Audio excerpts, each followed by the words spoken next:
सदा वत्सल्य मातृभूमि। हम लोग चर्चा करने जा रहे हैं मनीष सिसोदिया की। मनीष सिसोदिया आबकारी नीति में फंसे हुए हैं। मनीष सिसोदिया और केजरीवाल जासूसी मामले में भी, सरकार की जासूसी, केंद्र के कुछ गुप्त डिपार्टमेंटों की जासूसी के मामले में फंसे हुए हैं। हालांकि जासूसी मामले में जिस समय गिरफ्तारी होगी उस दिन तो बहुत कठिनाई हो जाएगी अरविंद केजरीवाल के लिए भी और सिसोदिया के लिए भी। लेकिन अभी जो गिरफ्तारी हुई है वो हुई है, बिल्कुल जाहिर सी बात है कि वो आबकारी नीति में हुई है। यानी कि जो दिल्ली ने नई पॉलिसी बनाई थी उस नई पॉलिसी में आबकारी नीति बनाई थी, मतलब आबकारी पॉलिसी बनाई थी और उस पॉलिसी में नए सिरे से दुकानें आवंटित की गई थी। वो उन जगहों पर जहाँ प्रोहिबिटेड है उन जगहों पर दुकानें आवंटित की गई थी जहाँ पर पब्लिक एट लार्ज रहती है, जबकि कानूनन ऐसा ठीक नहीं था। एक पार्टिकुलर डिस्टेंस के बाद ही ऐसी दुकानें खोली जा सकती हैं। जहाँ पर आबादी ज़्यादा थी वहाँ कई एक दुकानों के ठेके दिए गए, उनमें कमीशन बढ़ाया गया। उन कमीशंस में जो रेट थे वो बढ़ाए गए। उन रेटों को बढ़ाने के पीछे का लॉजिक ये था कि जो एक्स्ट्रा रेट दिए जाएंगे उसका एक पार्टिकुलर अमाउंट, यानी कि बढ़ा हुआ अमाउंट आम आदमी पार्टी को जाएगा। ये सारे एलिगेशंस थे। लेकिन सवाल ये था कि जिस समय गुजरात का चुनाव चल रहा था उसी समय ये बात सीबीआई के सामने आई। तो अगर उस समय भी ये हो रहा था कि आज गिरफ्तार हुए कि कल गिरफ्तार हुए, और अरविंद केजरीवाल भांप गए थे कि इनकी गिरफ्तारी होना निश्चित है क्योंकि घोटाला बहुत बड़ा है और अरविंद केजरीवाल से ज़्यादा कौन जानता है। अरविंद केजरीवाल की खास बात ये भी है कि घोटाले वो अपने मंत्रियों से करवाते हैं और बचकर खुद रखते हैं, मतलब माल खुद रखते हैं।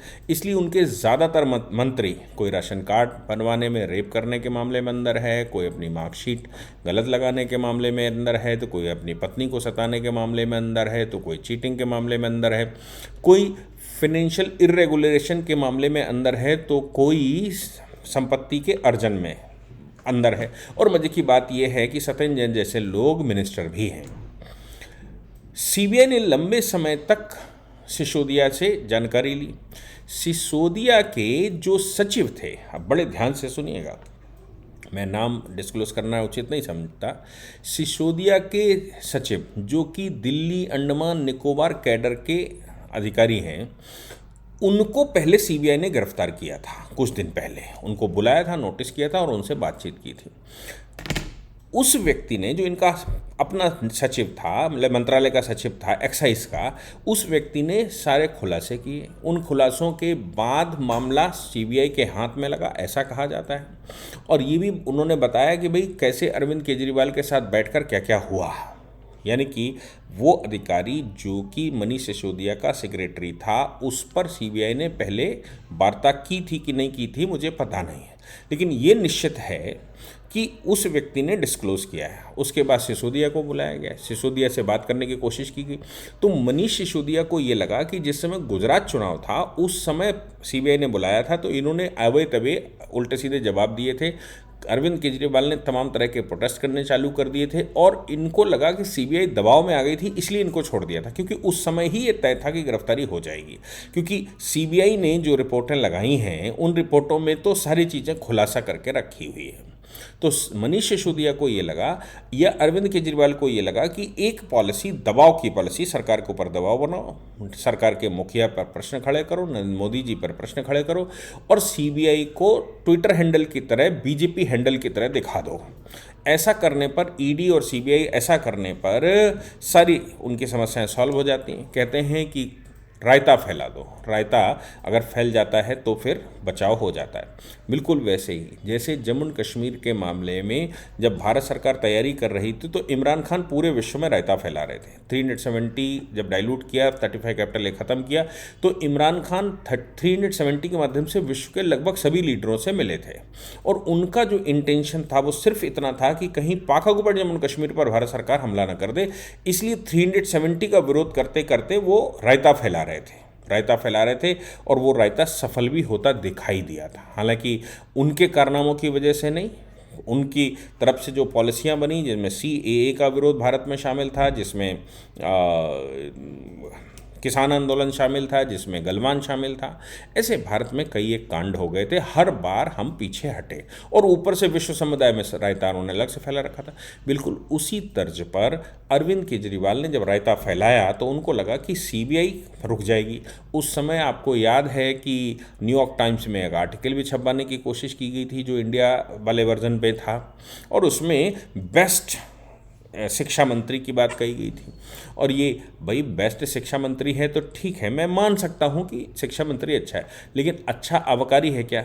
जो बात कही जा रही कि संसार का पहला शिक्षा मंत्री होगा जो शराब घोटाले में जेल में जाएगा, जो शराब घोटाले में जेल में है। आप सोच सकते हैं कि कोई व्यक्ति शिक्षा मंत्री भी हो और शराब माफिया भी हो या उसके ठेके भी उठाए जाते हों। ये तो केवल अरविंद केजरीवाल कर सकते हैं, क्योंकि इन मामलों में जहां लाभ है उन मामलों में वो उनके पास जो सबसे बड़ा मोहरा था वो था मनीष सिसोदिया।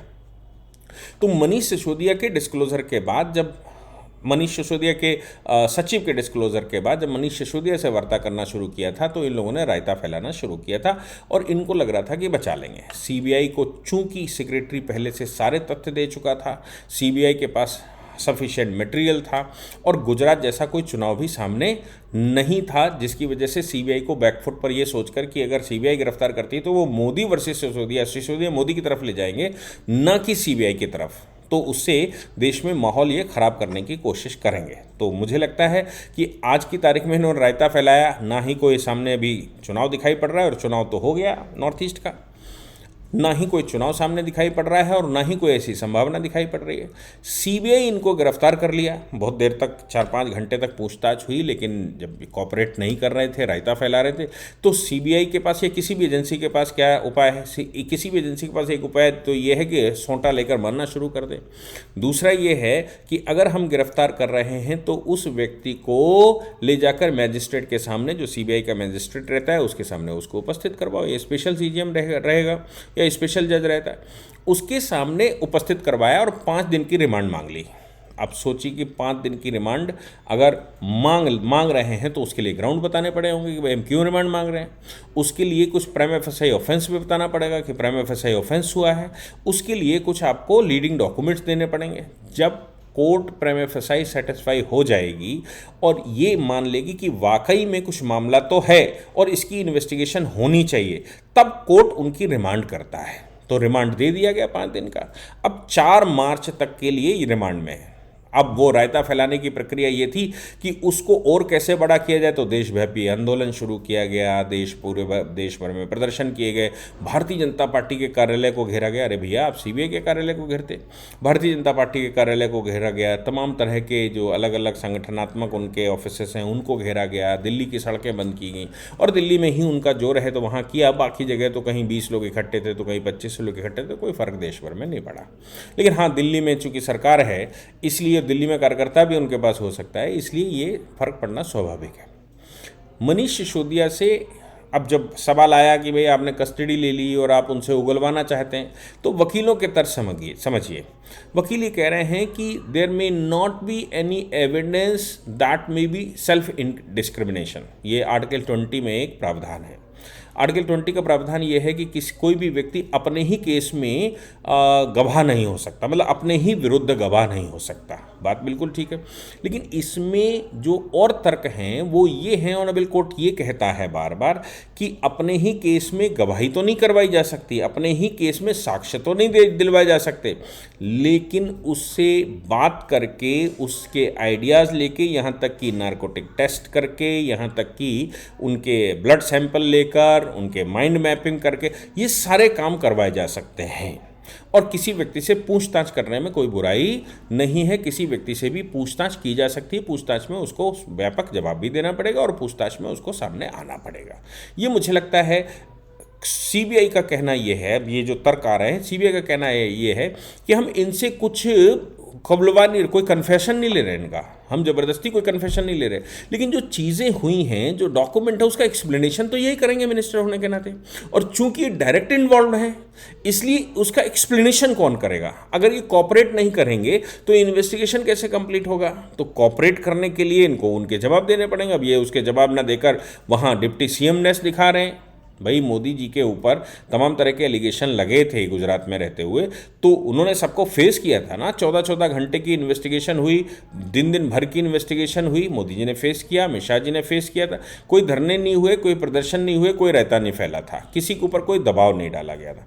दबाव वो डालता है जिसको ये भय है कि निश्चित रूप से पकड़े जाएंगे, तो फिर वो ना उसके पास डॉक्यूमेंट है, ना उसके पास कानूनी सपोर्ट है, ना उसके पास कोई रास्ता है, तो फिर वो हिंसा का सहारा लेता है, वो प्रदर्शन का सहारा लेता है। तो मुझे लगता है कि छोटी सी इन्वेस्टिगेशन है, आप अगर कॉपरेट कर लेंगे तो कोई समस्या आने वाली नहीं, लेकिन आप कॉपरेट नहीं करेंगे तो समस्याएं तो आनी है। इसलिए मनीष सिसोदिया की जो गिरफ्तारी हुई, वो गिरफ्तारी तो आप समझ लीजिए सिर्फ वो कॉपरेट ना करके रायता फैलाने की कोशिश हो रही थी।